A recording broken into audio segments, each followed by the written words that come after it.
Hello. Today we're going to conduct an experiment to learn about how the economy works and neoliberalism. This is an easy experiment. You can do it at home or even for your high school science fair.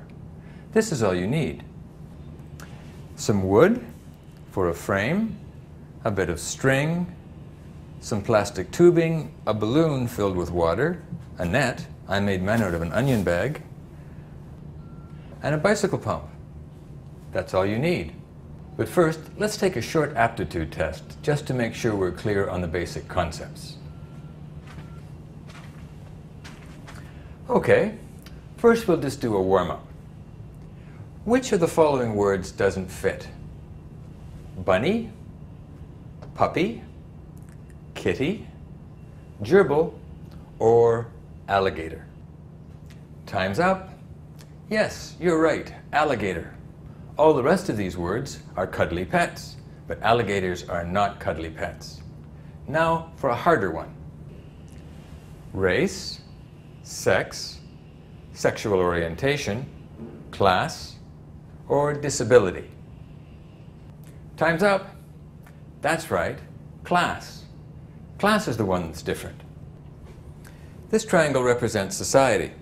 When we look at class, it looks something like this. Down here are the people who can't work or can't find jobs. They tend to be pretty poor. Here are the people with lousy jobs. Low paying, probably boring. They may have to work at more than one job at a time to get by. These are jobs that probably don't have benefits or job security, or they even allow them to get unemployment insurance, in which case they would, if they lose their jobs, fall down here. Above are the people with decent jobs. Jobs with benefits, security, pensions, probably more interesting and much better paid. And then at the very top we have the people who own and run the corporations that most of these people work for. There are, of course, a few people, small farmers, small business people, who work for themselves, but generally most of us work for the larger corporations. As you can see, all of these lines are horizontal. Now for the other words. Let's look at sex first, whether you're a man or a woman. If you look at our model of society, sex should look like this. Half of us are women, and half of us are men. Well, that's what it should be like, but in fact it doesn't because of discrimination against women. It actually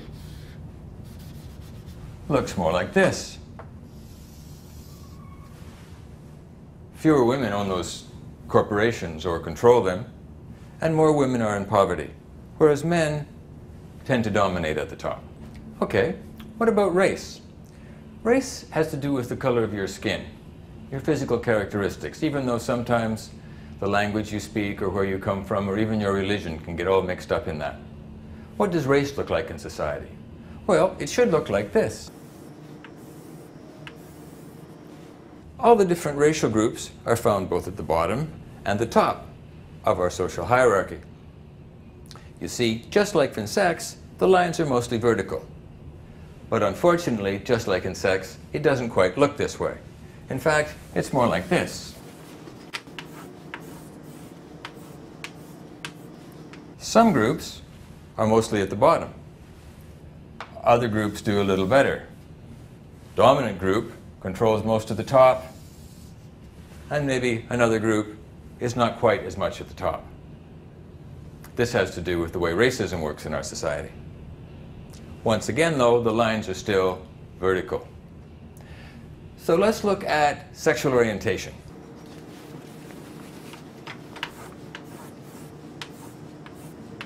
Sexual orientation is whether you're gay or straight or bi or lesbian. Now, since gay people are born everywhere, it should look like this. Gay people and straight people. But on the other hand, since gay people are discriminated against, maybe it looks more like this. Now, some marketing companies seem to think that it looks more like this.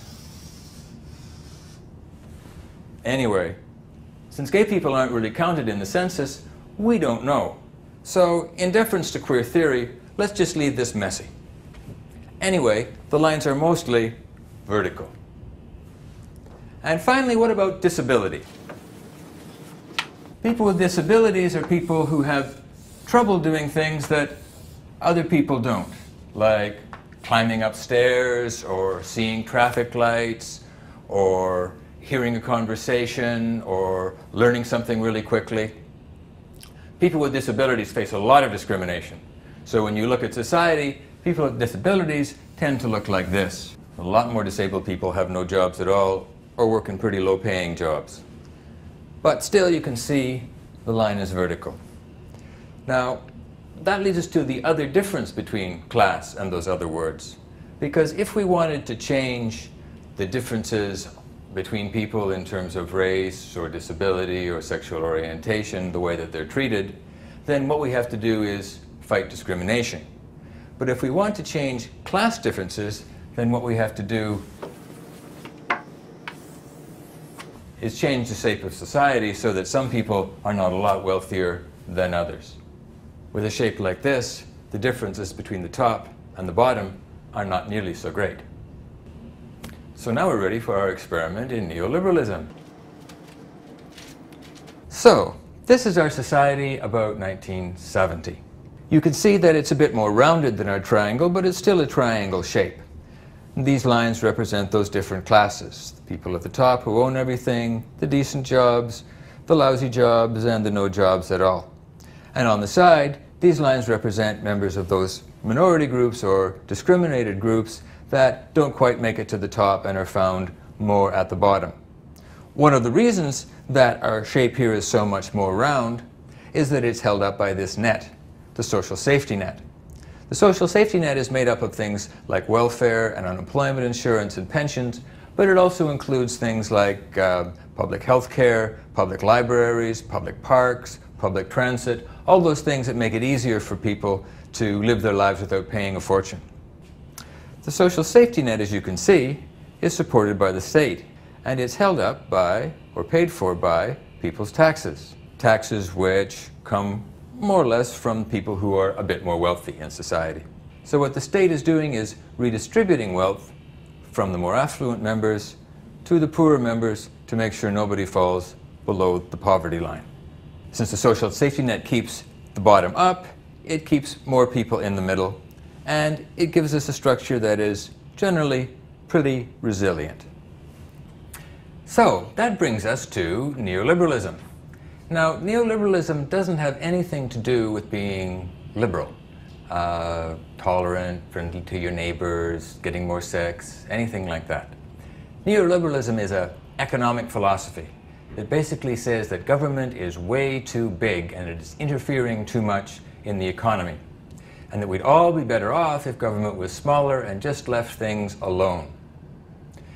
So what they say should be done is that the taxes that the rich people were paying to maintain the social safety net should be reduced, and government should shrink, and it should give up trying to regulate the banks and the corporations and control trade and do any of those other kinds of things that government used to do. The neoliberal philosophers say, why should rich people be penalized for being rich? They should be rewarded. Why should they have to pay these taxes to support the social safety net and poor people? The rich people think this is a brilliant idea. Why should they have to pay these taxes? So they begin to give money to politicians who believe in neoliberal philosophy, and the first thing they do is to start major tax cuts. Since the same thing has happened in most other developed countries, everybody has to join in, because with neoliberal deregulation, if taxes are high in one place, corporations can simply pick up and move to someplace else. So, how is this going to affect our balloon? Well, as you can see, as these taxes are reduced, that rich people who don't have to pay so much taxes start to get richer and richer. They're moving up towards wealth. But it also means that the social safety net begins to sag, and more people sink below poverty. You note how this especially affects people who are members of those discriminated groups. Now more of them are down here in poverty. And what that also means is that those few people who are a little bit higher in the top now have less in common with those at the bottom, and so it makes it harder for those people to work together. Some people are concerned about this increase in poverty. But the neoliberal politicians have an answer. They say, the poor people are just lazy bums anyway. They deserve anything they get. And since more minority groups tend to be towards the bottom, that produces racial and other kinds of stereotyping. It also begins to squeeze that so-called middle class, because even though they may pay a little less taxes, they now have to pay for services a whole lot more, things that used to be public but are now private. And as you can see, the distance between the top and the bottom is much greater than it ever was before. But the people who own and control the corporations are really happy. And that's what counts, isn't it? Until they realize that they have a problem with this new shape.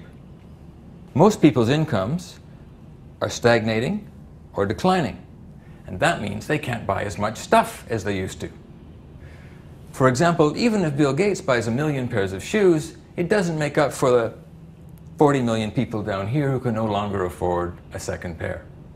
And that's a problem for the corporations and the rich people who own and control them, because if people don't buy their stuff, then the corporations go broke and the whole system falls apart. But luckily, neoliberalism has a solution for this as well. Remember deregulation? They've deregulated the banks. So the banks can now begin to pump credit into the system so that people can buy just like they used to, even if they can't afford it. Here are the banks, and here comes the credit. And buying, and the economy can keep expanding, and expanding, and expanding. And everybody is really happy because things are just like the good old days.